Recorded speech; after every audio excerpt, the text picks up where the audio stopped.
قالوا كان الحجاج زوجا لهند بنت المهلب، وكانت تبغضه لكنه زوجها وتورطت به يعني.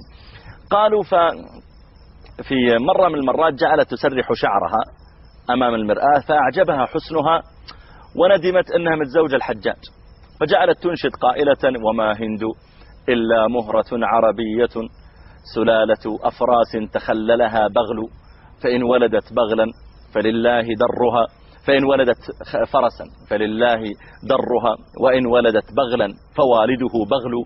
تقول يعني إن كان جبت فرس فأنا أصلا أجدادي وفرسان طلع الخوالة، وإن طلع بغل فأبوه بغل. يقولون فسمع الحجاج فجاء وطلقها، فقالت والله طبعا هو ما طلقها كذا، هو أرسل إليها رسولا يعني من شدة احتقاره ما ذهب يطلقها، أرسل إليها رسولا قال: هذا 200,000 درهم أعطها لها وقل لها أنت طالق.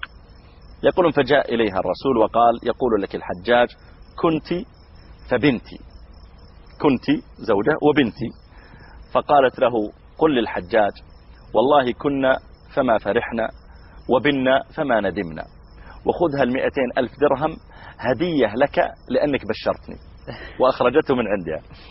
يقولون فسمع بها عبد الملك مروان الخليفة فأرسل إليها يخطبها خليفة، أرسل إليها رسالة يقول: إني أريد أن أخطبك يتزوجك. فقالت: يا أمير المؤمنين والله إني يعني راغبة فيك، لكن الإناء ولغ فيه الكلب. فقال لها: لئن ولغ الكلب في إناء فيغسل 7 ويطهر 8 بالتراب. الشاهد قالت: لا أنا موافقة أتزوجك لكن عندي شرط.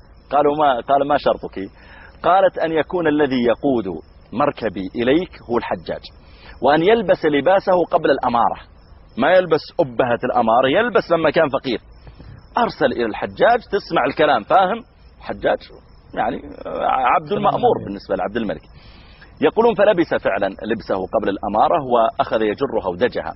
ففي أثناء الطريق ألقت درهما ثم قالت له: ناولني الدينار، ناولني لا ألقت دينارا وقالت: ناولني الدرهم.